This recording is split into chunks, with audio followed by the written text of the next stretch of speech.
É um prazer enorme recebê-los aqui em mais uma sessão do Hospital Procardíaco.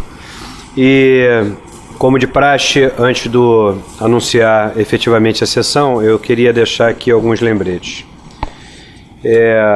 Inicialmente, eu queria fazer encarecidamente um pedido aos residentes do hospital, tanto de cardiologia, de medicina nuclear, terapia intensiva e ecocardiografia, que a sessão se inicia às 12 horas, com o eletro do Dr. Tiago. Então eu queria pedir encarecidamente que às 12 horas, a menos por motivos excepcionalíssimos, todos os residentes estivessem dentro da sala. Eu já reitero isso já há algum tempo. A segunda questão é a respeito do nosso congresso da Socerg.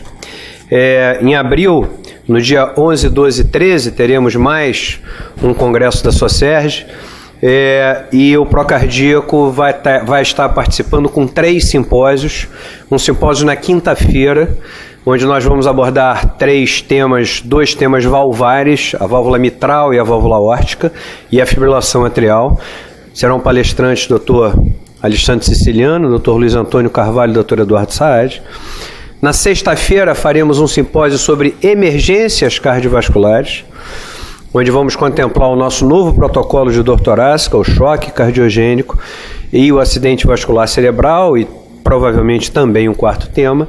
E o nosso terceiro simpósio, que será na sexta-feira, na parte da tarde, na realidade é mais um workshop do que um simpósio sobre insuficiência cardíaca, coordenado pelo Dr. Marcelo Monteiro. Independente disso, o Procardíaco é o responsável pela sala dos palestrantes do Congresso, então nós teremos o maior prazer também de recebê-los nesse espaço. Dia 11, 12 e 13 de abril, no Centro de Convenções Sul-América. As coisas mudam tanto de nome que eu estava aqui pensando se já tinha mudado de nome também Sul-América. Bom, nós estamos começando 2018 com um volume de atividades científicas em crescendo. Estava sentado ali, Antônio preocupado ali, falando, eu acho que esse volume de sessão de terça-feira é ótimo, a gente quer que tenhamos cada vez mais atividades acadêmicas, porque sem dúvida nenhuma isso é um dos pilares dessa instituição desde a sua fundação. Então é a nossa obrigação, no mínimo, dar continuidade a tudo que já vem sendo feito aí há tanto tempo. E dentre as novas atividades, uma de que vai ser introduzida já a partir de março, mais especificamente no dia 20 de março, mais uma vez, de meio-dia a 1h30 da tarde, nesse horário de almoço, é uma sessão de ergometria e reabilitação, sob a coordenação, óbvio, do Dr. Ricardo Vivacqua e Dr. Marco Aurélio.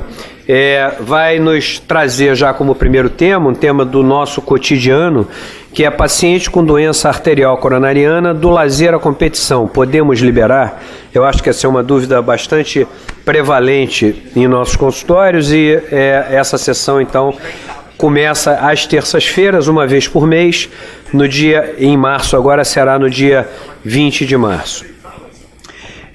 No dia 9 de março, nós teremos uma sessão de nutrição e comportamento, que é uma sessão feita, essa num horário um pouquinho mais cedo, que é de 7h30, 8 horas, se inicia com café de boas-vindas, e às 8 horas, efetivamente, a palestra sobre medicina e literatura.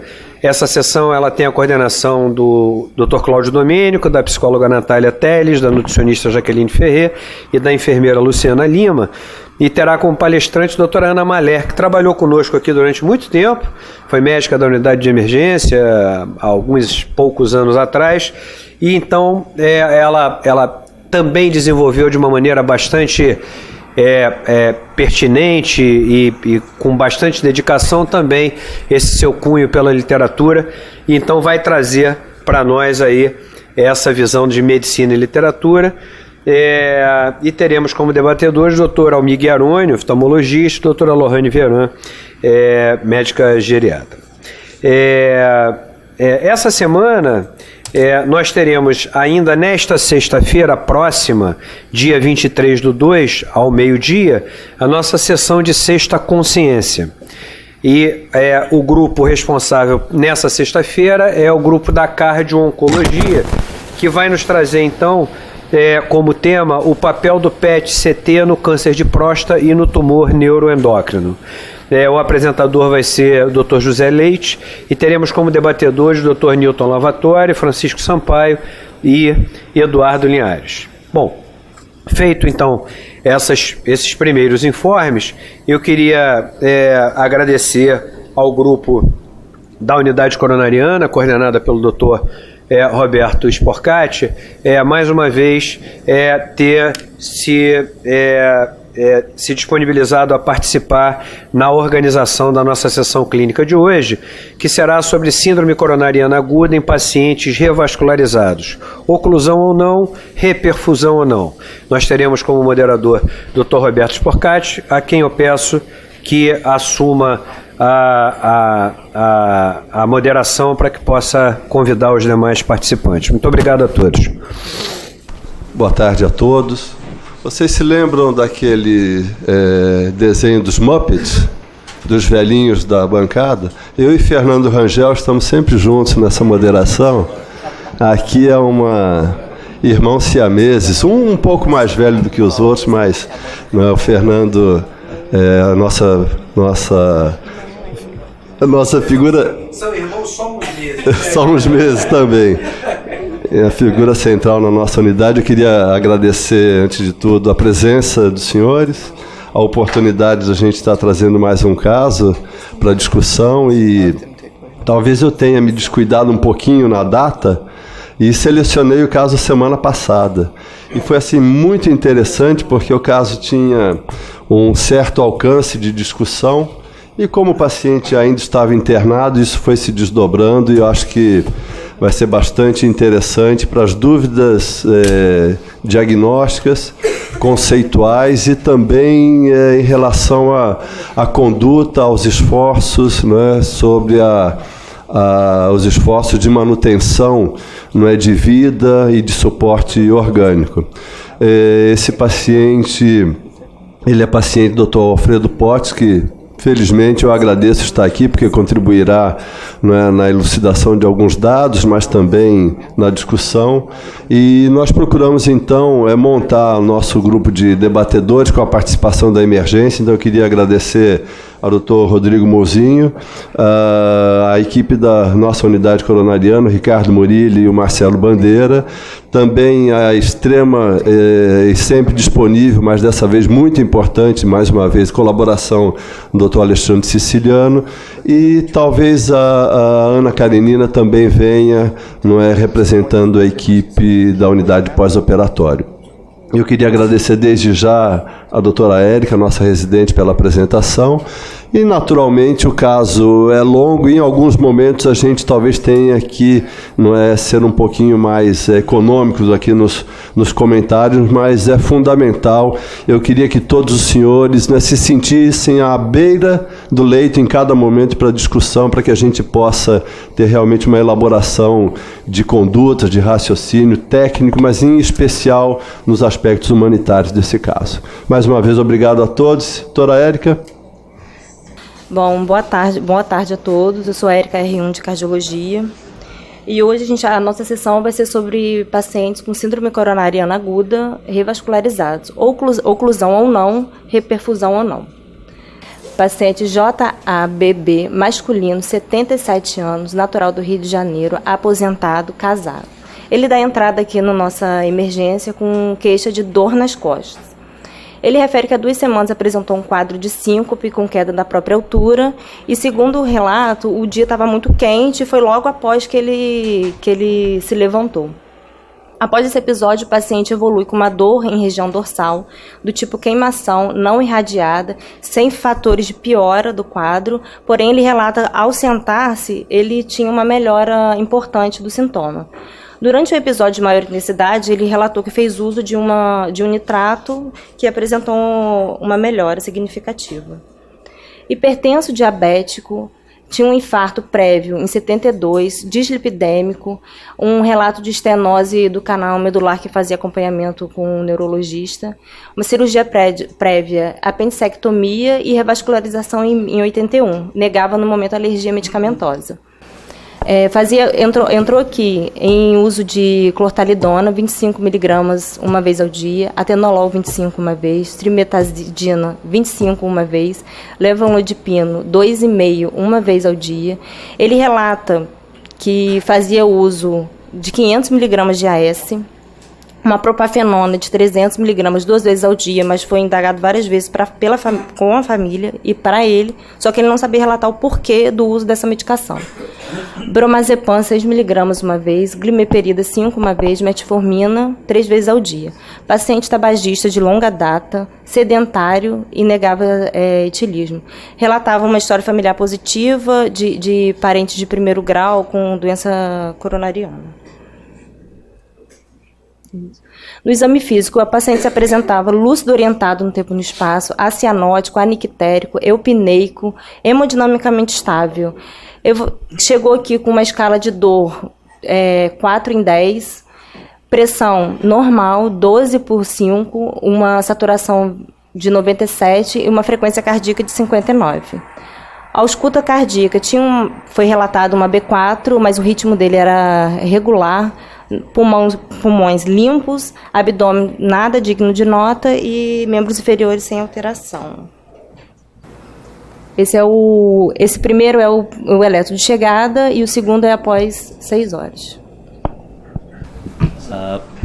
Boa tarde a todos. Então, o eletro desse paciente mostra um ritmo, uma bradicardia sinusal, em torno de 60 de frequências. Mostra um desvio do eixo elétrico para a esquerda, configurando o M-bloqueio anterior esquerdo, então de menos 45. O intervalo PR, então, de 0,20. Ele usa beta-bloqueador, tem bradicardia, um PR um limite superior da normalidade. Observa-se um certo retardo de condução pelo ramo direito, mas sem configurar bloqueio de ramo direito. Observa-se baixa voltagem. E, além disso, existem alterações da repolarização ventricular, notadamente na parede anterior, principalmente em V4, V5, V6, com um discreto infradesnível do segmento ST de 1 milímetro aproximadamente aqui nesse traçado. Além disso, na parede lateral tem alterações de repolarização também. Aqui eu diria que são alterações mistas, né? O paciente hipertenso, ele tem um padrão de strain também, deve ter hipertrofia do ventrículo esquerdo associado. O ato esquerdo aqui está muito baixa voltagem, aqui, mas talvez com índice de Moles presente, então se reforçando com uma sobrecarga às cavidades esquerdas, lado esquerdo e ventrículo esquerdo, do tipo hipertrofia, e isquemia aguda, provavelmente aqui nesse território aqui da parede anterior. O eletro de baixo, a gente já observa uma modificação evolutiva, porque 6 horas depois, né, mostrando que a repolarização alterou nessa parede inferior, nitidamente, padrão isquêmico, e na parede anterior, observa-se também um discreto infradesnível aqui, que se acentuou aqui em V4, já tem 2 milímetros, V5 e V6. Então, em V4 é nítido, e o QRS é parecido aqui, realmente está na mesma posição no pré-corte. Então, eu diria que é um eletro com bradicardia sinusal, com aumento do lado esquerdo, com sobrecarga sistólica ao ventrículo esquerdo, com baixa voltagem, isquemia, com manifestações de injúria subendocárdica na parede anterior e na parede lateral. E inferior também altera também o padrão nitidamente aqui, com uma alteração dinâmica em relação com a acentuação do processo isquêmico aqui de um traçado para o outro. Isquemia acometendo vários segmentos, né? Inferior, parede anterolateral. Fernando, uma das coisas que você pontuou ali, quando você analisou as alterações isquêmicas, foi justamente a possibilidade de haver um posicionamento diferente do eletrodo. A pergunta é o seguinte, a gente tem alteração dinâmica desse ST entre um elétron e o outro, eu acho que isso, independente do padrão isquêmico, isso ele enfatiza a possibilidade de ter uma doença aguda em evolução. A pergunta é, qual é a sugestão que a gente tem na prática clínica, porque isso é uma questão em toda a unidade de emergência. Como é que a gente pode fazer para poder ter o elétron igual na hora 0, na hora 3, na hora 6, na questão de posicionamento? Lápis funciona, porque já se tentou várias questões. Como é que a gente faz e se não faz, como é que deveria fazer? Eu diria que é treinamento, fazer muito treinamento e que os profissionais, os técnicos que fazem o eletro, tenham um treinamento de colocar na posição certinha ali no pré-acorde, e isso seja repetido, né, o treinamento, para que eles possam fazer de maneira bastante semelhante às posições do pré-acorde. O lápis, a caneta hidrográfica? Eu acho que ajuda, embora a gente não tenha usado isso na prática, não está na nossa prática usar isso, no entanto, seria interessante, porque aí seria uma marcação física ali que ajudaria, sem dúvida. Algumas pessoas já pediram a palavra. Acho que a gente já tem aqui, inclusive, um aspecto já evolutivo de 6 horas. E eu queria, então, que o Alfredo Potts, que estava acompanhando esse paciente, como ele viu, e o Mozinho também, na visão da emergência, para depois, então, o Luiz também dar a contribuição dele. Ou seja, o senhor de 77 anos, com passado de infarto aos 37 anos, revascularizado há 37 anos, com uma dor torácica há 2 semanas, uma síncope, e que se apresenta, então, com esse primeiro eletrocardiograma e depois essa evolução eletrocardiográfica. Que conduta? É uma síndrome coronariana aguda, é uma síndrome coronariana aguda sem elevação de ST, de muitíssimo alto risco para uma intervenção em 2 horas, de alto risco porque tem o ST oscilando em 24 horas. Como é que vocês veriam nesse momento? Bem, só para dar um pouquinho de informação, né? Esse paciente, ele entra no meu consultório em junho de 2011, com uma mala de exames, tá certo? Uma mala. Bem, resumindo, tudo que já foi apresentado, mas já com 2 exames recentes, ele entrou, primeira consulta em junho de 2011, mas já com cintilografia e cateterismo de revisão em dezembro, 6 meses antes, aonde mostrava essa cintilografia algumas áreas isquêmicas no ventrículo esquerdo, com fração de ejeção que caía após o uso de dobutamina, por isso foi feito o cateterismo. Esse doente ainda não era da minha clínica, e motivou o cateterismo nessa ocasião. Quando ele esteve comigo, vi esses exames, eu perguntei, bom, você fez alguma intervenção, foi reoperado ou foi colocado alguma endoprótese, mais algum stent? Ele disse não, né? Então, era um paciente, então, já com diagnóstico de cardiopatia isquêmica, com função sistólica. Naquele momento, ele tinha um eco de revisão mostrando que a função era normal, sistólica global, embora tivesse acinesias de algumas regiões, mas a função sistólica global era normal, com uma regurgitação leve mitral. E chama a atenção, o Dr. Kovac ficou espantado, ele tem uma história familiar de doença arterial coronariana precoce muitíssimo positiva. Ele teve o pai que fez morte súbita antes dos 50 anos de idade, o irmão dele também fez infarto agudo antes dos 50 anos de idade, ele próprio infarto aos 37 anos de idade. Então esse era um paciente, tecnicamente, então, já com diagnóstico de cardiopatia isquêmica, com função sistólica limítrofe, mas ainda estável, e que já não tinha, assim, nenhuma intervenção a mais que não otimizar drogas medicamentosas, né, como foi feito, inclusive, troca de estatina, foi feito trimetazidina, enfim, foi aumentado o número de do beta-bloqueador. Ele tomava mais ou menos na sua prescrição, constavam 11 itens de prescrição, sendo 4 para diabetes mellitus. Nunca parou. Tomozinho, como é que o senhor viu essa chegada do paciente? Reforçado com esse histórico de coronariografia prévia.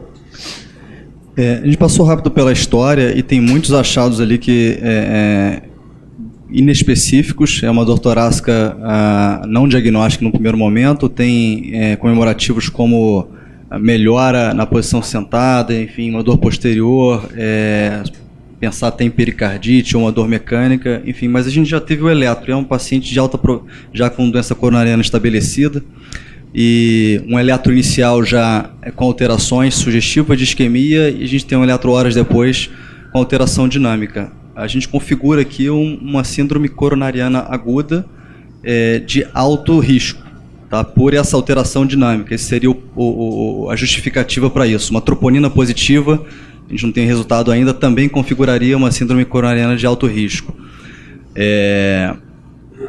Tratamento inicial, ele já fazia uso de aspirina em dose alta, teria tratado com esse eletro, com essa modificação eletrocardiográfica com critério de alto risco, feito um segundo antiagregante plaquetário, e em relação à proposta terapêutica, a coronariografia está indicada na síndrome de alto risco. Anticoagulação? Anticoagulação? Sim, com o segundo eletro. Tá? A presença de sinal de alto risco é terapia plena. Tá? Não teria meio do caminho. Qualquer coisa seria off-label, né? Dupla antiagregação plaquetária e anticoagulação. E com esse eletro, o segundo eletro, uma coronariografia em até 24 horas. Ele não tem, até aqui, um critério de muito alto risco, que seria insuficiência cardíaca, choque cardiogênico, ou instabilidade, arritmia ventricular com instabilidade hemodinâmica, enfim. Dor intratável, a gente não sabe como é que ficou a dor nessas 6 horas, mas, pelo momento, eu faria terapia antitrombótica tripla e coronariografia programando em 24 horas. A avaliação e a estratificação clínica desse paciente, a chegada à sala de emergência, foi amplamente colocada e eu concordo plenamente. Eu não quero defender o emprego do lápis dermográfico, mas eu quero radicalizar que os eletrodos que exploram o plano horizontal, chamados eletrodos precordiais, precisam efetivamente serem alocados em posições, se não idênticas, mas muito próximas. Eu chamo a atenção que, a despeito de não haver aumento do duplo produto, a pressão arterial parece que não oscilou e a frequência cardíaca também não.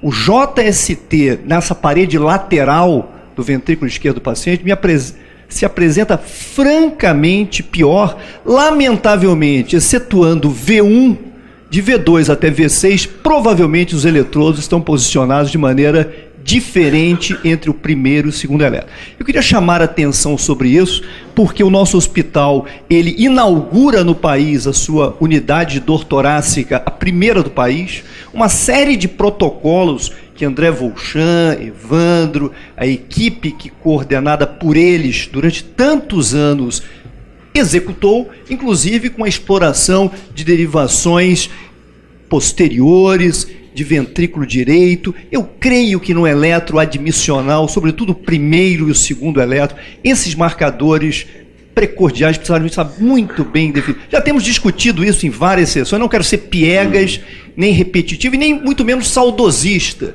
mas quando a gente analisa a flutuação de JST em eletrodos que não estejam, digamos assim, alocados de maneira absolutamente semelhante, isso gera confusão. Ok. Doutora Érica, o que foi feito? Então, esse paciente entrou em rota 2 e a primeira troponina dele foi 0,1. Lembrando que o nosso ponto de corte aqui para a troponina positiva é 0,16, tá? A segunda troponina, que foi 6 horas depois, também 0,1. Demais exames laboratoriais sem muita alteração significativa. Esse foi o raio-x dele de chegada, o eco dele de chegada. Esse é um corte apical 4 câmaras que a gente vê, pelo menos nesse corte aqui, todas as paredes contraindo bem, função normal do biventricular, né? Sempre que a gente quiser analisar a função do VD, a gente presta atenção nessa região aqui, que é o anel tricuspídeo. Ele excursiona muito bem, aparentemente sem nenhum déficit segmentar. Próximo. A gente vê uma insuficiência mitral, aparentemente não é grave, é um jato central. Próximo. São só esses. E aí é o laudo, né? Esse é o laudo do... Isso. Porque você tem um longitudinal também, não? Não. Eu lembro que no longitudinal a função não parecia tão boa quanto essa. E provavelmente essas medidas do modo M, né, são feitas no corte longitudinal. Tá? Então aqui mostrou um aumento dos diâmetros, o ato esquerdo também bastante, e mostrou uma visão que a gente não está tendo aqui pelos cortes apicais. Hipostesia das porções médias e basais do septo, da parede inferior, hipertensão arterial pulmonar, e foi classificada essa insuficiência mitral como moderada e uma disfunção diastólica grau 2 que denota uma disfunção diastólica mais avançada. Tem mais alguma? Não. Obrigado. Então, esse aí já é o D2 de internação do paciente e foi realizado de rotina esse eletrocardiograma. Então, a gente vê que teve uma normalização do segmento ST quando a gente compara com os outros 2 eletros da admissão do paciente. Então, realmente a gente vê uma alteração dinâmica desse segmento. Acho que o Mozinho já antecipou qual seria a conduta dele. Queria saber da assistência se é essa visão de coronariografia ou de uma outra forma, uma conduta conservadora, estratificação não invasiva. Alguém gostaria de dar sua opinião? A dor melhorou? Sim. Se a dor melhorou, o que fazemos, André? Não, se não tivesse melhorado, tinha que ir para a sala, porque estava tratado com refratariedade ao tratamento, você tinha que ter ido para a sala. Essa, não vou chamar de complacência, mas assim, a gente já está vendo D2 com eletro que ainda não foi para a sala, é porque na realidade a dor melhorou com a estratégia farmacológica que foi feita. Estou admitindo que esse Ou seja, houve uma melhora clínica, houve flutuação do eletrocardiograma, mais uma tendência depois de algumas horas à estabilização. Um ecocardiograma que mostra cometimento segmentar, disfunção ventricular, insuficiência mitral, numa coronariopatia sabidamente grave e muito antiga. Né? Mantemos uma conduta clínica, troponina negativa, ou vamos para uma restratificação invasiva. Queria perguntar ao Alfredo, os dados da revascularização, que artérias revascularizaram aos 37 anos, você tem isso, e a coronariografia que foi feita em 2011. Em 81, ele fez uma revascularização cirúrgica mamária para DA, safena para artéria marginal. Foi isso que eu tinha anotado. A mamária para DA estava bem aberta, São Paulo. Era trivascular, com lesão importante de descendente anterior, a coronária direita eu acho que já estava ocluída. Não. Esse paciente, durante o transcurso da sua visitas em 2014, se queixa de palpitações, incômodos. O Holter, naquela ocasião, mostrava 25 mil extrasístoles supraventriculares, mas com poucas extrasístoles ventriculares, mas sem pausas, sem taque ventricular. Aí iniciou propafenona, ele estava com o ventrículo com função sistólica preservada e houve melhora com a medicação. Ricardo, você gostaria de comentar? Qual seria a sua conduta? Um paciente de alto para altíssimo risco, já revascularizado prévio, com 77 anos, apesar da troponina ser normal e a fração de ejeção ser normal, ele é um ventrículo já remodelado, dilatado, com mais de 70 de medida ali pelo ecocardiograma. Eu teria ido direto para a coronariografia. A única coisa que nos faz assim ficar um pouco desanimado é o relato do Alfredo de já ter feito uma coronariografia em 2011, 12, onde nada foi feito. Então a expectativa de encontrar alguma coisa para ser feita talvez não fosse tão grande assim. O que foi feito? O paciente foi conduzido para a unidade de cardio-intensiva e lá, como todo mundo falou, a gente encarou esse caso como uma angina estável. O paciente recebeu um segundo antiagregante plaquetário, que foi o clopidogrel, e a gente iniciou uma anticoagulação plena para esse paciente e programamos o CAT. O CAT foi feito 24 horas depois, né, da internação. Aí a coronariografia feita na internação, nessa internação. Bom, obrigado a todos da Coronária, Roberto e Fernando e todos os demais pelo convite. É ótimo estar aqui para falar de um caso que a gente participou. Então, a gente recebeu o paciente com uma interpretação de uma dor atípica, uma troponina no limite, com história de uma grave coronariopatia, um eletro com alterações de flutuação, mas também nada muito dramático. E a gente fez essa coronariografia por via femoral. Aqui a gente está vendo o tronco da coronária esquerda, a DA está ocluída logo no ósseo, os 3 primeiros milímetros, aqui está a oclusão. Segue uma importante calcificação da DA. O tronco, na verdade, ele... Está perto de novo? Aqui. O tronco, ele se continuou com uma circunflexa que corre no sulco AV. Nós não vemos marginais, assim, a opacificação por colateral tênue aqui. A gente não vê uma opacificação plena das marginais e a gente vai estar comparando com 2010, né? 2010, se não me engano, que quando a gente fez esse filme, a gente tem a vantagem aqui de já ter os filmes armazenados. Então, esse filme aqui já é comparativo, já foi feito com informação prévia. Então, a gente está vendo que a cistice continua e dá colaterais para a coronária direita.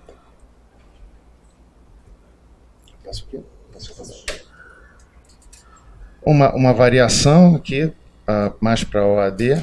A gente não vê uma opacificação realmente do território da marginal. Vemos apenas a CX com uma continuação de uma colateral para a coronária direita. Não vemos nenhuma lesão crítica, nem no tronco, nem na continuação da CX. O vaso está aberto aqui, com irregularidades parietais, mas sem uma lesão grave que justifique, dando colateral para a coronária direita. Aqui em Spider, mais uma angulação, nenhuma lesão crítica. Chamo de novo a atenção da oclusão da descendente anterior aqui no ósseo, tá? Com uma importante calcificação. Aqui está a mamária, muito calibrosa, ótima, sem nenhuma lesão grave também, irregularidade. Nós vemos aqui no distal, se eu puder parar,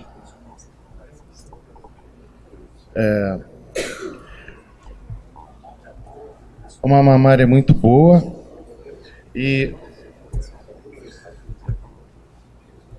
havia uma lesão na ponta da descendente anterior que enviava as colaterais para aquele ramo diagonal. Mas, mais uma vez, comparando...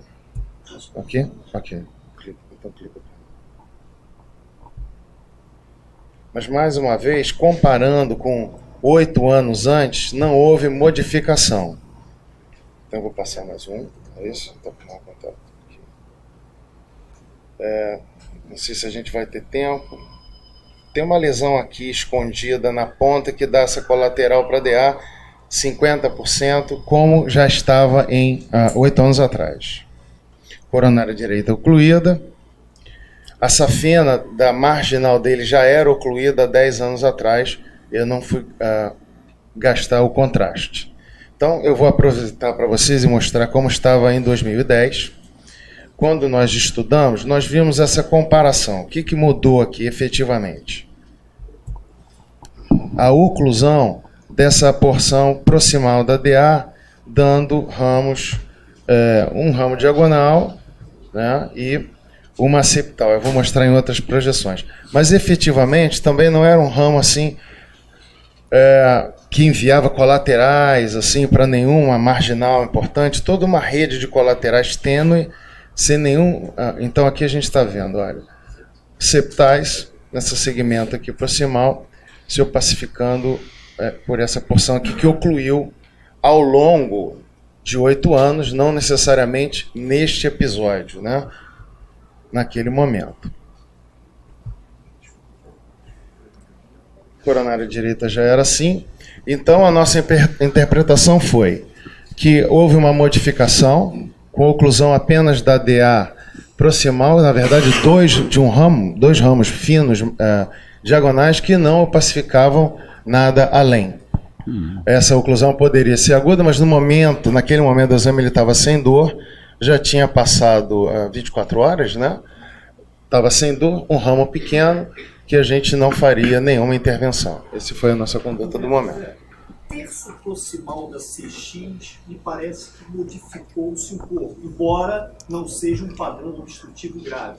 Me parecia que em 2010 o terço proximal da CX normal, e agora em 2018, independente da contrastação da descendente anterior, me parece o terço proximal da CX uma progressão de doença. Com mais, talvez, mas colocaria ainda assim com uma lesão menor que 50%, com bordos irregulares, né?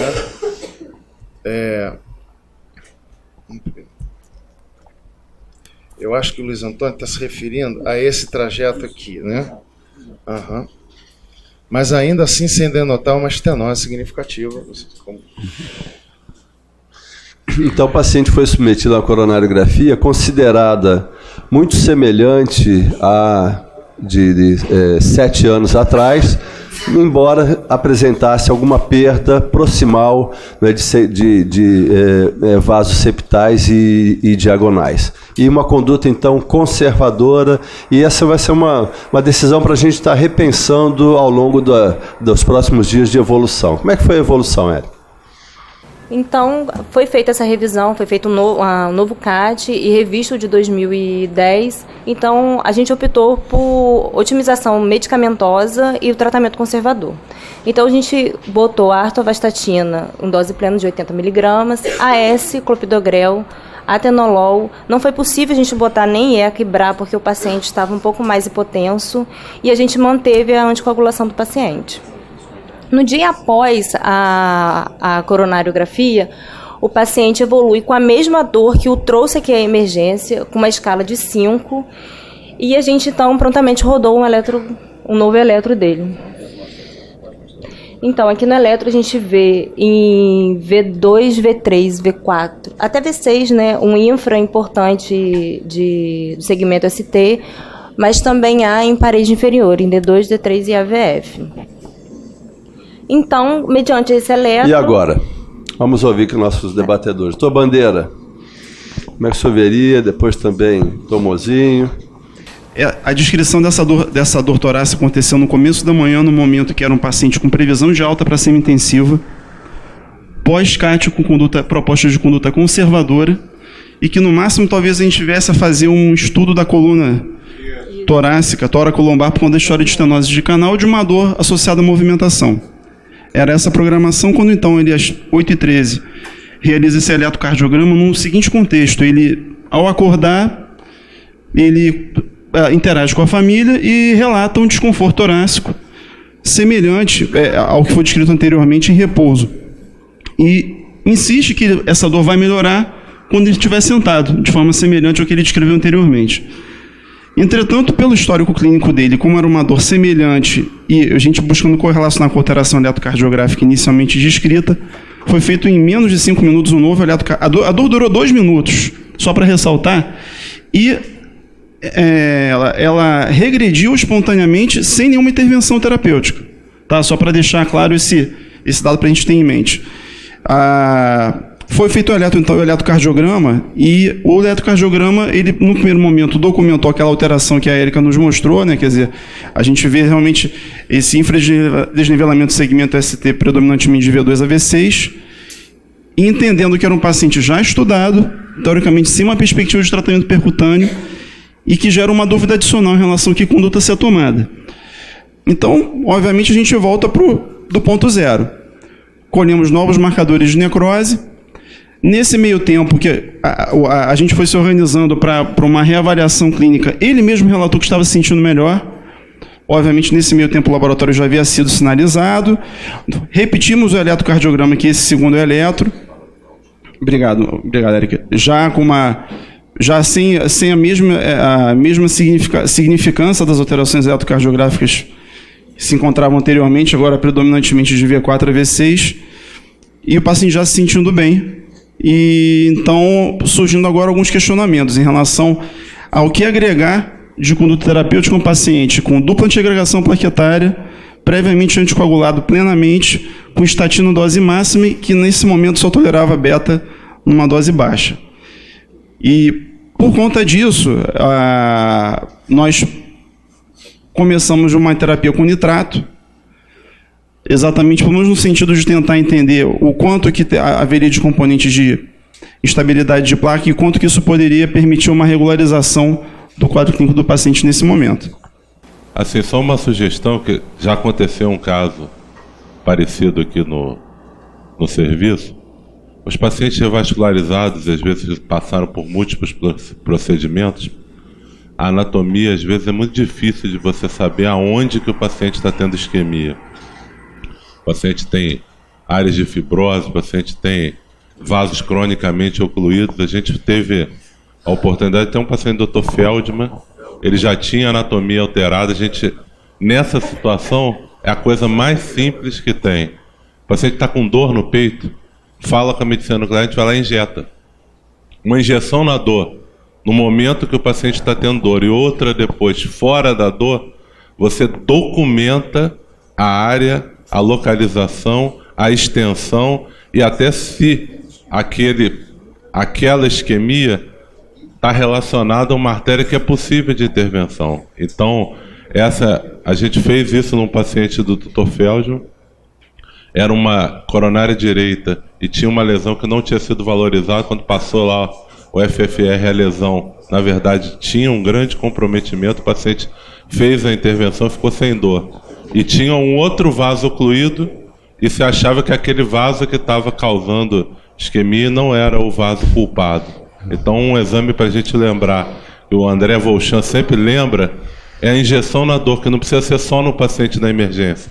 Em qualquer momento que o paciente tem dor e você tem dúvida da localização, extensão e às vezes até da etiologia da dor, você pode fazer a injeção do radiotraçador no momento da dor. A gente pensou nisso, Cláudio, mas me lembrou mais. No passado, acho que a gente via mais as variantes de Princemetal com grande repercussão clínica, por muito componente de vasoconstricção, grandes alterações de ST, às vezes com hipertensão, e imediata resolução da dor das alterações eletrocardiográficas. A gente pensou um pouco nisso também. Daí a ideia, se o paciente já estava com toda a terapia antitrombótica plena e não tinha uma proposta de intervenção, nenhuma correlação mais forte para a gente fazer a intervenção, a gente pensou em magnificar a terapia vasodilatadora, né? Você foi mencionado em cena aberta, mas o professor César tem prioridade, por favor. Doutor César. Bom, em primeiro lugar, eu não posso deixar de agradecer a deferência especial do Luiz Antônio, que mostra como qualidades adicionais às muitas que ele já tem, a gentileza e a lhaneza de comportamento. Só tem um defeito que não é muito grave, é tricolor e não vascaíno. Não é muito grave, porque ele não é flamenguista. Bom, eu queria fazer basicamente uma pergunta e depois emitir uma opinião rápida. É o seguinte: a coluna torácica desse doente foi... Porque a dor dele sempre foi atípica, né? Eu quero saber se a coluna torácica dele foi investigada e se ele tinha alguma lesão cutânea que fizesse suspeitar de herpes zoster dorsal. São essas duas coisas, né? Se foram afastadas. Aí a opinião é a seguinte: eu acho que realmente vasoconstricção coronária pode estar presente. E eu sou um exemplo típico como paciente disso, não é, Fernando? Eu tive dor típica e fiz uma nova coronariografia que mostrou só vasoconstricção, não é? Porque eu tinha suspenso o diltiazem, não é? Que era associado a... E a reintrodução do diltiazem acabou com a dor. Até esse momento... Um comentário rápido sobre isso, César. É porque a dor desse senhor, embora não fosse típica, fosse uma dorsalgia e tal, ele tinha uma correlação nítida com o eletrocardiograma, com manifestações isquêmicas muito claras, né? Então, naquele momento, a dor foi fugaz, demorou 2 minutos, foi atípico. Mas naquele momento ele ficou hipertenso com a dor? Não. Não. Poderia justificar. Não tinha hipertensão. Então nós pensamos em vasorreatividade, porque o eletro tinha alteração inequívoca de isquemia. Né? Nunca foi prepotência. Esse foi o pior infra, né? Olha, ele tem 5, 6 centímetros de praticamente normalização do eletro seguinte, por favor. Então veja, em poucos minutos, desaparece a dor sem nenhuma intervenção. E o eletrocardiograma também regride completamente a alteração de ST. Eu serei pontual, primeiro agradecendo as carinhosas e amigas palavras do professor César Rangel Barroso, nosso mestre. Marcelo Bandeira muito bem comentou este é o eletrocardiograma, o anterior, por favor, mas eu destacaria que, além de todos os comentários muito apropriados, observem que em AVR e V1 há mesmo de longe um discreto supradesnível do segmento ST.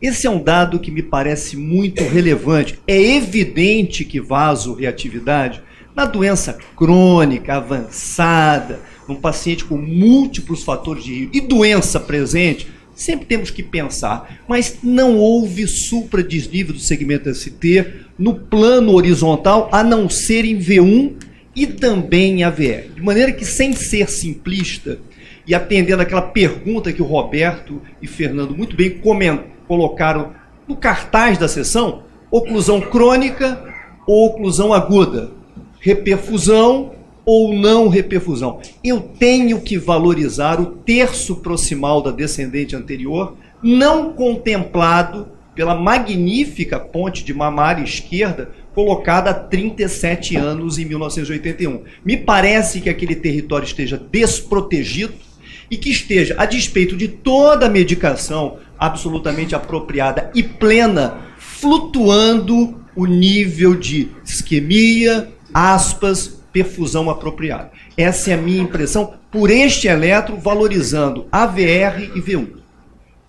Então a gente solicitou um novo ecocardiograma para esse paciente, decorrente a essa mudança eletrocardiográfica. Tem mais imagem? Tem mais duas. Esse aqui é um corte, a gente já tem uma imagem diferente daquele inicial, né? Esse é um corte 2 câmaras, a gente está vendo aqui o ventrículo esquerdo, parede anterior, parede inferior, átrio esquerdo, apêndice atrial esquerdo, e a gente vê um ventrículo maior do que a gente tinha visto na primeira imagem. Próximo. Esse é o último. Aparentemente houve um aumento da insuficiência mitral, né? Existe um tethering, que é um repuxamento da ponta de coaptação em direção à ponta, uma regurgitação mitral maior. Acho que só esses. Então, são esses dois? Desse aí só esses dois. Então deu um Simpson de 41%, que pode estar magnificado pela insuficiência mitral, átrio aumentado, PSAP paradoxalmente menor e os déficits segmentares. Que teve uma diferença, que no outro era uma hipocinesia e agora a gente já tem uma acinesia. Volta lá um pouquinho. Qual? Não, 2 câmaras, no corte de 2 câmaras. Não, Oi, fala. O átrio está quase aneurismático, né? No subjetivo aqui não é tão grande, não. Eu não sei se esse valor é... O diâmetro antero-posterior não tem muito valor, ele pode variar muito, inclusive, de uma medida para outra. O que a gente se baseia hoje em dia é o volume do átrio esquerdo, é um parâmetro melhor. Tá? E, principalmente, ele tem que ser indexado, né, pelo... Talvez aqui tenha uma área de fibrose inferior, tem uma hipocinesia difusa e uma área de fibrose inferobasal. Mas nada localizado. Não, tem aqui. Eu acho que aqui tem uma região. Isso.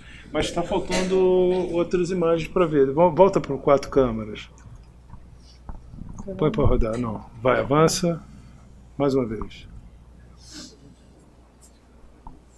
Olha, talvez esse corte esteja encurtado, tá? Esse é um problema sério quando você está se fazendo ecocardiografia, especialmente em paciente no leito, que às vezes você não consegue um corte apical verdadeiro, você põe o corte e obtém um pouco mais alto. E quando a gente vê a ponta arredondada assim, e não é triangular, a gente pode suspeitar que esse corte esteja encurtado. Então, fica difícil às vezes você analisar a contração segmentar, tá? E aí, continua com a mesma? Não, a impressão que eu tenho é que o ventrículo aumentou em relação àquele primeiro exame, aumentou o grau da insuficiência mitral e a gente vê nítido um déficit segmentar ínfero-basal, mais acentuado. Tá? Eu não sei como era a pressão sistêmica nesse momento. Ele estava hipotenso, alguma coisa assim? Não. Neste momento aí, não saberia te responder. Por causa da PSAP um pouco menor. Menor. Né? A PSAP tem que ser sempre correlacionada com a pressão arterial sistêmica. Né? Ele tinha pressões em torno de 100. Estava entre 100 e 110 de sistólico. Pressão sistêmica. Era menor, então, né? Então esse foi um momento assim importante que a gente passou a ver, né, recorrência clínica, instabilidade eletrocardiográfica, esse aspecto, né, de perder segmentos proximais como um dado novo, e então a interpretação de vasorreatividade, coisas assim que não estavam resolvendo o problema, né? E a nossa dúvida então era, bom, será que tem alguma coisa para a gente fazer do ponto de vista de revascularização? Perguntaríamos de novo ao André e ao próprio Alexandre Siciliano, com esta evolução até esse momento, né? Com essa oscilação do eletrocardiograma. É porque nós perdemos com aquela oclusão segmentos septais e algumas diagonais, por isso essa repercussão toda? A colateral não está sendo suficiente. Como é que a gente poderia melhorar a oferta sanguínea nesse momento? André, o que tem de diferente que a gente poderia, né, ter de estratégia? Vamos lá. Se a gente está pensando que ocluiu a DA proximal agudamente, com essa descompensação, o paciente teria uma apresentação mais típica, com uma dor prolongada, não é? Sem variações, porque o vaso não ficou abrindo e fechando, está ocluído, nem aparece colateral ali. Então, essa interpretação da descompensação eu esperaria de ser uma coisa contínua. Ocluiu, manifestou, a dor foi prolongada, subiu a enzima, mas não foi isso que a gente viu. Foi flutuação. Me causou estranhamento, né? A gente tem a coronariografia de um dia antes, né? Em que a gente já tinha comparado com outra e não havia modificação. Nesse momento, eu não tenho uma explicação anatômica para correlacionar, tenho dificuldade. Tem outros segmentos que não foram mostrados ali, como eu já mencionei, a ponta da DA, a gente comparou, não houve modificação, não houve um trombo, não houve nada. Nesse momento, eu não proporia nenhum tipo de intervenção. A mamária está boa para DA, o tronco está aberto, enviando colateral para a coronária direita, basicamente, que ele tem, e restos de colateral para toda a parede lateral que não tem vascularização apropriada. Esse é um ponto, né? Tem aquela diagonal que está enchendo de baixo para cima da DA, não houve modificação. Nesse momento, pode ser realmente uma coisa que angiograficamente o desequilíbrio de colaterais que a gente nem está enxergando que possam estar gerando esse quadro. Mas vasos revascularizáveis nesse momento a gente não tem para pensar em revascularizar. Ceciliano, gostaria de fazer uma primeira reflexão nessa anatomia e essa instabilidade clínico-eletrocardiográfica. Eu acho que eu queria agradecer a oportunidade de estar aqui. Obrigado, Roberto. Obrigado a você. Eu estou muito alinhado com o pensamento e o discurso do André. Do ponto de vista cirúrgico, eu não consigo enxergar artérias revascularizáveis além das artérias que estão abertas. Então, a diagonal está enchendo por colateral, os ramos distais da coronária direita estão enchendo por colaterais, mas todos estão com fluxo, né? E eu não conseguiria encaixar a história clínica e a evolução eletrocardiográfica com essa anatomia. Do ponto de vista cirúrgico, uma reoperação, achar vasos que a gente não vê no cateterismo que possam estar isquêmicos, como os ramos marginais da circunflexa, é um desafio enorme, né? E aí talvez a gente precisasse de etapas diagnósticas para definição de isquemia e viabilidade nessas regiões e, de fato, pensar risco e benefício de uma intervenção com o risco de eventualmente não achar as coronárias que estão cronicamente ocluídas. Então, um caso super difícil até esse momento. Nesse momento, eu não conseguiria me posicionar com relação à indicação de nenhum processo de intervenção para revascularização cirúrgica. E nesse momento nós tivemos assim muita dúvida, porque a gente percebia assim o alcance da terapia medicamentosa esgotado, sem novas propostas, uma não estabilização clínica, uma não perspectiva de intervenção percutânea ou cirúrgica. Eu tinha assim um pensamento de entender melhor quanto de fibrose, de isquemia, quanto de uma ressonância com realce tardio poderia nos ajudar, mas o paciente limítrofe, a gente tentando equilibrar, não é?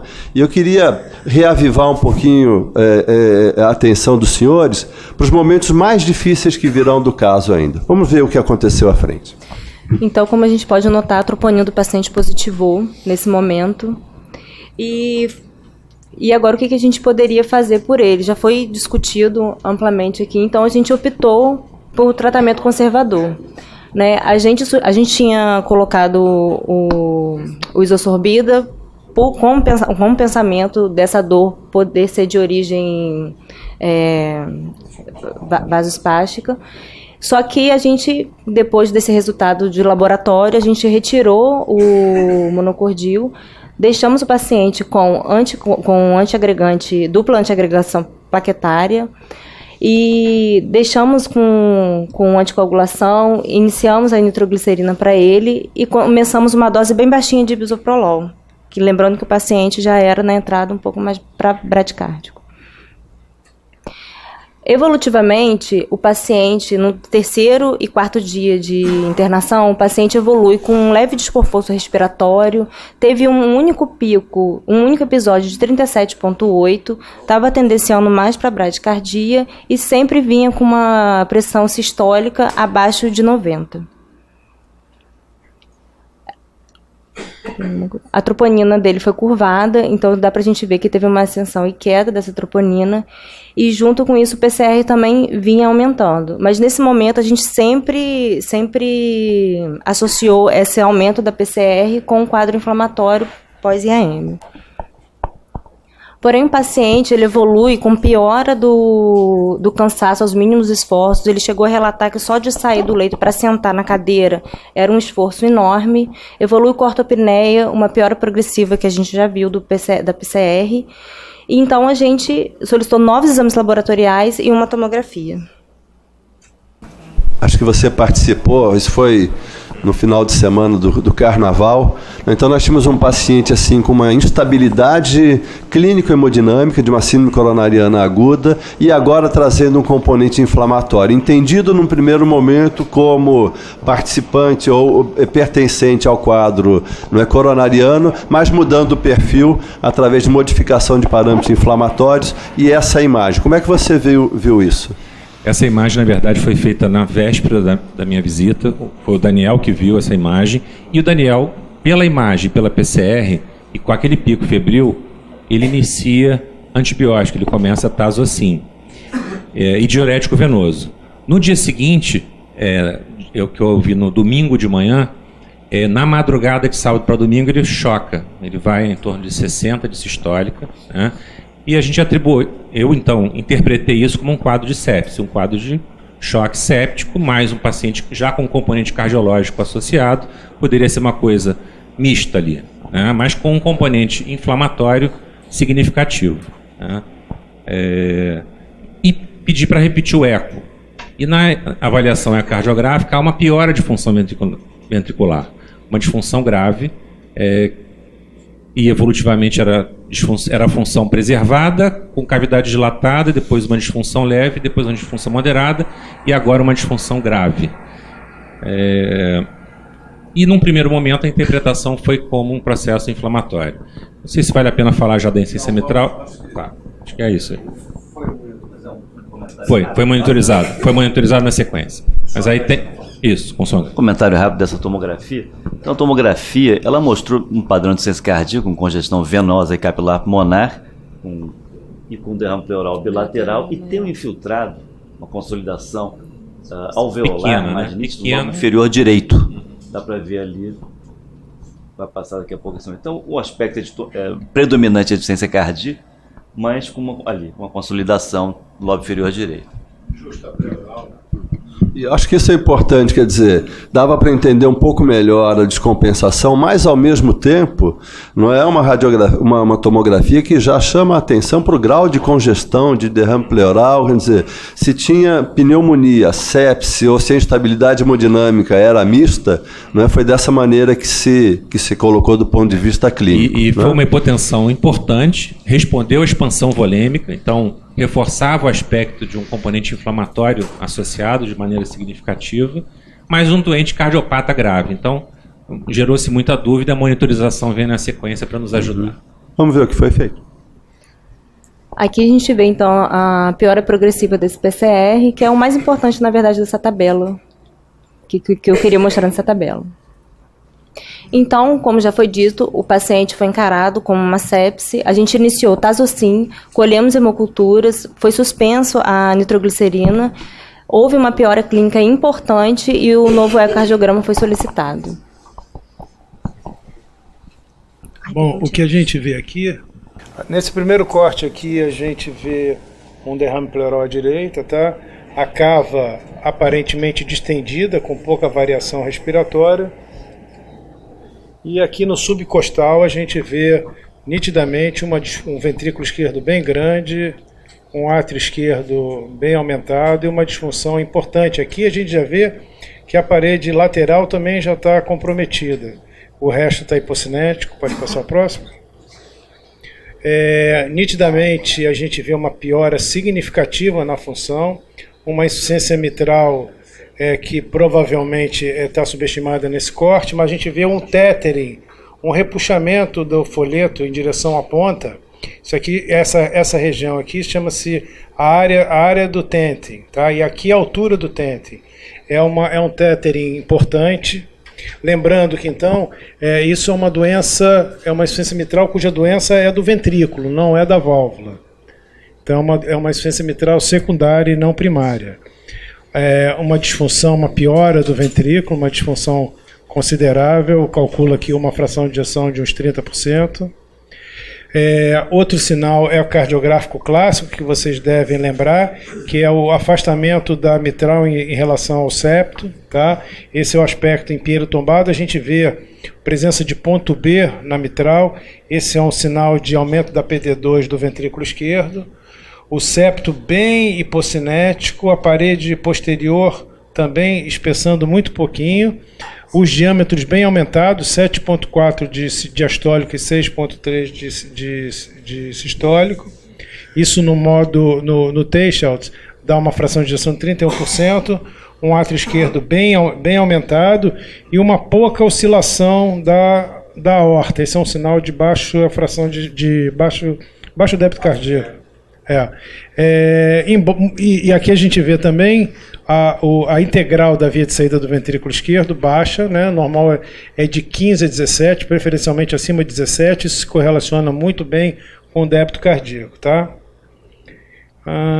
Esse aqui me parece é um fluxo na veia pulmonar. Esse é um dado muito importante, porque a gente vê uma turbulência sistólica. A amostra está colocada aqui na veia pulmonar superior direita, e a gente vê uma turbulência sistólica. Isso caracteriza uma insuficiência mitral importante. A gente vê aqui como tem que ser feita mesmo a cálculo da insuficiência mitral, que é um cálculo pelo PISA, que é a aceleração pré-valvar. Tá? Para isso a gente baixa a escala da cor e a gente vê um raio de PISA bem grande, um jato aqui, que esse é um outro sinal de uma insuficiência mitral grave, um jato da regustação bem intenso, se aproximando do fluxo anterógrado. Uma onda acima de 1,5, provavelmente, em torno de 1,5, acima de 1,2 é um sinal de insuficiência mitral grave. E é isso. Então, como já foi dito pelo Dr. Arnaldo, o paciente teve uma piora importante da disfunção ventricular, agora com uma fração de ejeção de 31, aumento da cavidade de esquerdas e uma hipocinesia difusa predominando em parede inferior em suas medidas basais e parede anterolateral. Movimento paradoxal do septo interventricular. Tinha uma válvula aórtica com um fechamento precoce que indicava uma disfunção de VE importante. Aspecto em pinheiro.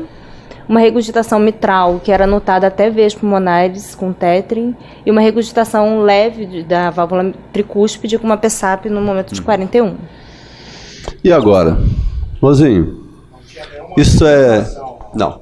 Isso é infarto com disfunção por sepse? Isso é só infarto com disfunção? Isso é, em essência, infarto cirético? Isso Bom, a gente passou rápido pelo laboratório e não me chamou a atenção outras disfunções orgânicas pensando em sepse para a gente colocar uma disfunção miocárdica também nesse bojo. O paciente ele vinha evoluindo com insuficiência cardíaca, a partir do que ele entra no hospital, a fração de ação piorando, e imagino que naquele momento ele tivesse com uma resistência vascular periférica aumentada, e vem uma pneumonia, resistência despenca, ele vai evoluir com choque. Eu pensaria dessa maneira que a questão cardíaca é coronariana, sim, e não ligada à sepse. Dr. Feldman, o senhor pediu para falar, depois Lourenço. O que interessa nesse paciente é o risco de morte súbita e a previsão num caso como esse tão arriscado. Então pergunto, como ele foi todo estudado, teria valido a pena também o Holter, o registro de 24 horas, e tudo muito bem estudado, só para acrescentar... Com relação a arritmias? Com relação à arritmia, a gente observou uma piora de arritmias supraventriculares, fibrilação atrial intermitente, fibrilação atrial em alta frequência, dificuldade de controle dessa arritmia. Na verdade, nós estamos perdendo o paciente. O paciente não está respondendo à terapia mais simples e evoluindo, com mais instabilidade. Foi solicitada uma procalcitonina para o doente nesse contexto de possível sepse, alguma coisa, até porque a procalcitonina a gente sabe que pode estar mais elevado em casos de disfunção miocárdica e disfunção renal, então talvez uma procalcitonina negativa descartaria um pouco a questão da sepse. Eu acho que nesse momento, sem dúvida, tem que passar um catéter de artéria pulmonar para a gente saber se é um padrão mais séptico ou padrão mais cardiogênico, mas eu acredito que isso seja mais uma evolução do quadro coronariano do que propriamente a sepse. Eu acho que aquela imagem ali, justapleural, acho que é muito pouco para a tamanha descompensação clínica que ele está tendo. Luiz, queria que você analisasse também essa disfunção progressiva, mas em especial a regurgitação mitral também. O Arnaldo acho que já antecipou um pouco da reflexão, porque por muito tempo nós vimos infarto complicado com lesão estrutural, infarto de centro cirúrgico, por vezes até sem coronariografia. Esse era um axioma antigo. E aqui a gente está numa situação um pouco diferente. Não é uma prima manifestação de doença coronariana, não é um ventrículo inteiramente normal, mas uma progressão de disfunção e de regurgitação mitral, com infecção ou não em curso. Análise retrospectiva num caso tão bem documentado como esse é muito confortável e às vezes leva a um conflito em relação à conduta tomada em loco, onde a equipe está sendo apresentada a evolução do caso. Mas nessa análise retrospectiva, a imagem tomográfica associada a cerca de 6.500 leucócitos, 7.000 leucócitos, com uma PCRT que ascende, mas vai a 7,5 aproximadamente, e com a imagem da tomografia, eu particularmente não pensaria num processo inflamatório ou pneumônico. Eu me restringiria ao contexto da insuficiência cardíaca e aquele derrame, como o nosso querido Lourenço muito bem chamou a atenção, aquilo pode ser efetivamente um derrame incistado, até porque o derrame à esquerda me pareceu mais importante do que à direita. De maneira que eu veria esse caso em todo o seu transcurso como sendo uma cardiopatia isquêmica numa evolução até o momento inexorável de piora, com uma perspectiva de choque circulatório em instalação, de padrão cardiogênico, e a não ser que o catéter fluxo dirigido da artéria pulmonar me mostrasse uma outra realidade, o meu pensamento seria eminentemente cardiogênico. E a despeito de todas as dificuldades técnicas e táticas que tanto o André quanto o Siciliano muito bem colocaram em termos da anatomia coronária, eu perseguiria nesse paciente a perspectiva de revascularização. Com essa instabilidade, nós pedimos uma nova avaliação, doutor Alexandre Siciliano, exatamente para repensar alguma forma de revascularização, para repensar essa insuficiência mitral e também para a decisão de suporte circulatório. Se esse paciente poderia receber uma ponte para uma intervenção, que suporte seria o mais adequado. Então eu gostaria de ouvir a opinião do Alexandre e depois Sabino também vai fazer um comentário. Do ponto de vista de revascularização, nesse momento, eu não consigo enxergar a alternativa de revascularizar cirurgicamente o terço proximal da DA. É uma região muito complexa em termos de abordagem cirúrgica e extremamente calcificada, como a coronariografia mostrou para a gente. Então, do ponto de vista de execuibilidade técnica, num paciente que já tem uma mamária pérvia, reoperação, dupla antiagregação, com um terço proximal de DA calcificado, a abordagem cirúrgica, eu acredito, inviável, em termos de execuibilidade. Não, a gente conseguia enxergar a possibilidade de revascularizar aquela diagonal, que já é revascularizada por contas de colaterais, e a coronária direita, a sua bifurcação, né, em DP e VP. Mas o fluxo da coronariografia era absolutamente normal e não conseguiria imaginar o impacto positivo que a revascularização desses ramos pérvios e com fluxo normal pudesse oferecer no resgate de possível miocárdio isquêmico, porém viável. A alternativa seria uma abordagem na perspectiva de encontrar uma artéria circunflexa que pudesse estar fechada cronicamente, que tivesse perdido colaterais, mas que não tivesse perdido a viabilidade miocárdica naquela região, justificando, sim, né, um infarto pequeno, uma insuficiência mitral e um ciclo vicioso. Mas a não percepção de vasos epicárdicos passíveis de revascularização cirúrgica naquela região torna um procedimento absolutamente arriscado. Abrir um tórax, dissecar a parede lateral para ver se acha uma artéria ou não, assim, eu acho que seria uma atitude heróica com um resultado muito negativo. Então, não acho que a gente teria alguma recomendação de cirurgia para revascularizar esse doente. Do ponto de vista da repercussão da doença que o trouxe a evoluir com uma disfunção ventricular tão significativa, concomitante a uma insuficiência mitral, é uma outra discussão, né? A insuficiência mitral desse paciente, como o Arnaldo bem comentou, é uma insuficiência mitral secundária à disfunção ventricular. Ela não é uma insuficiência mitral primária. A insuficiência mitral primária, por doença degenerativa ou cultura de cordas, que podia acontecer num contexto de cardiomiopatia isquêmica, são duas doenças diferentes, mas que podem coexistir. A doença mitral primária, num modelo como esse paciente de regurgitação importante, com congestão pulmonar e edema de pulmão, ela teria sim uma abordagem cirúrgica, a despeito de alto risco. Entretanto, uma insuficiência mitral secundária a um comprometimento ventricular, sobretudo num contexto em que a revascularização cirúrgica não pode ser contemplada, ela é, num paciente com 30% de fração de ejeção, ela seria uma contraindicação formal na maioria dos grandes centros. Então, para esse paciente, nesse momento de evolução e na apresentação que ele tem, as únicas alternativas para ele seriam, de fato, o suporte circulatório mecânico.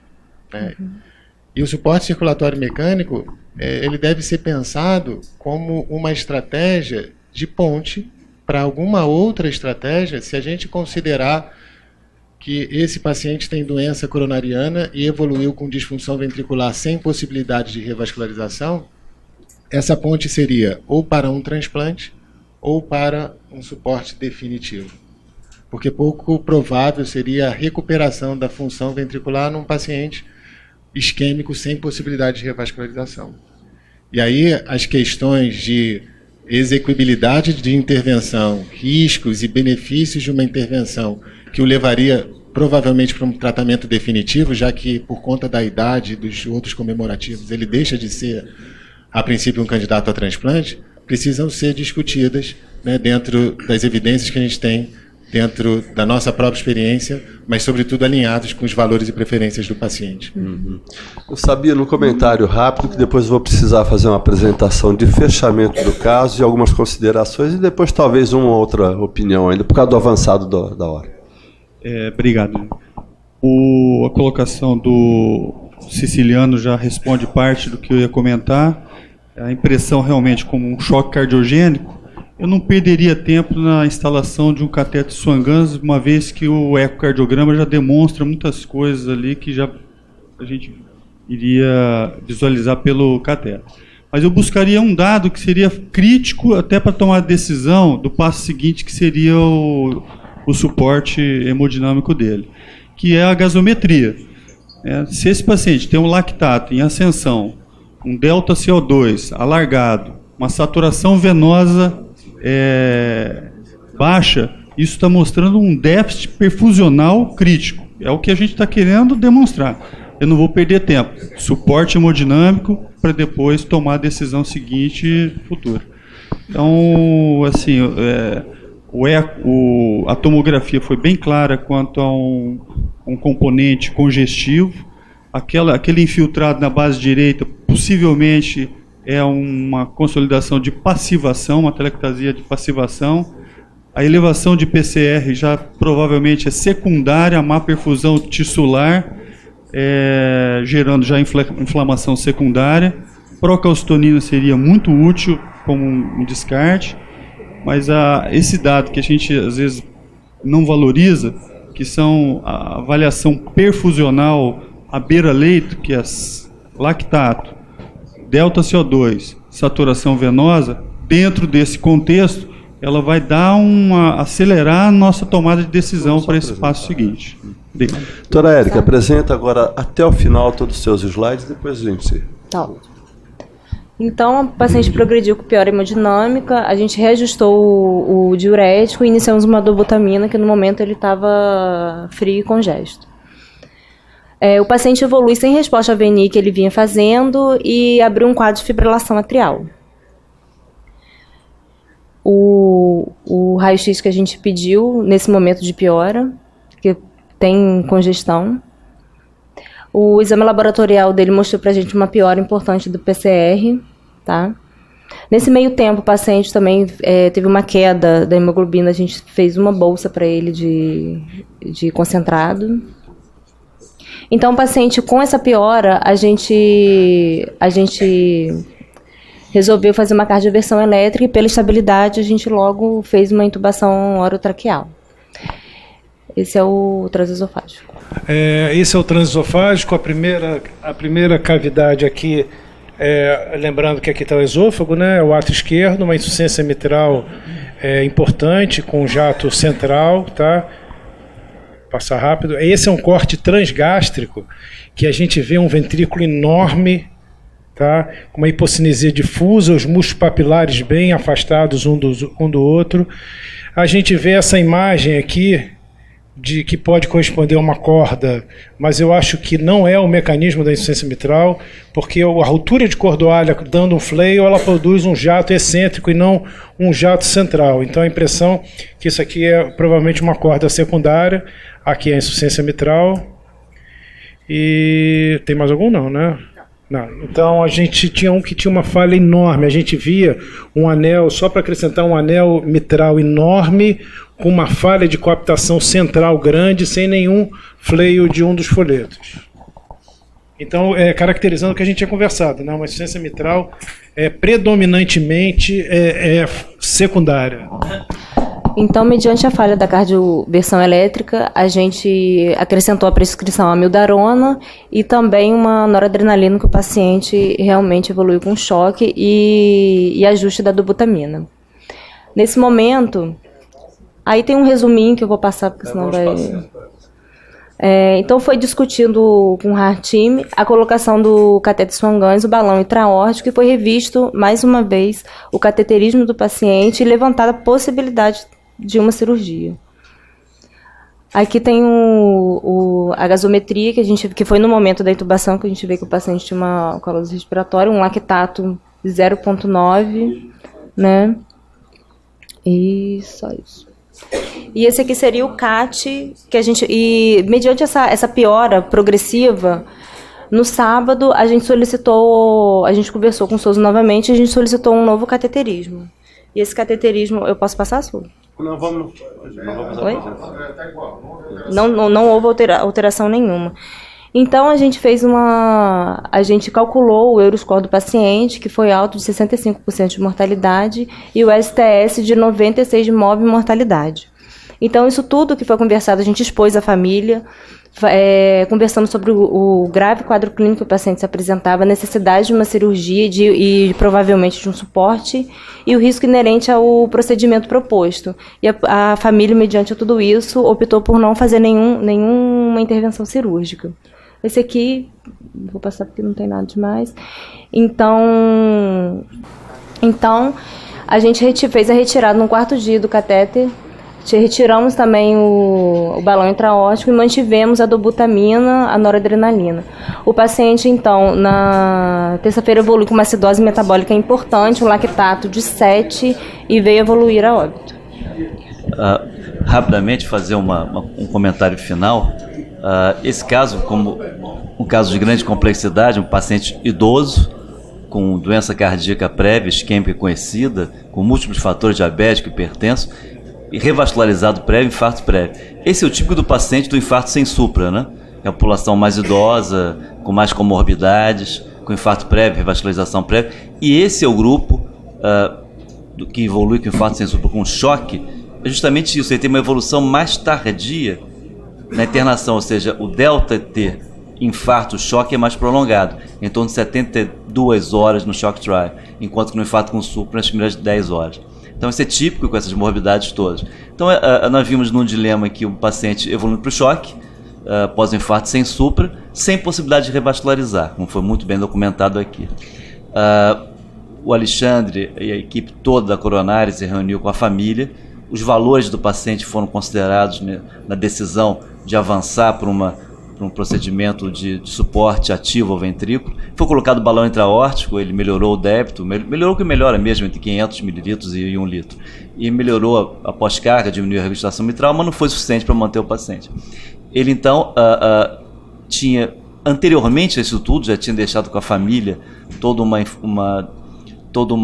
informação de que não queria, um desejo pessoal de que não queria procedimentos de suporte avançado à vida, de manutenção à vida, e frente a isso a família, com esses números de quase 70% de mortalidade operatória do Euroscore e contando mortalidade no STS 95%, a família optou, e com risco de diálise e complicações mortalidade muito elevadas, respeitando os valores do paciente, desejo pessoal, foi instituído o tratamento de conforto no final da linha.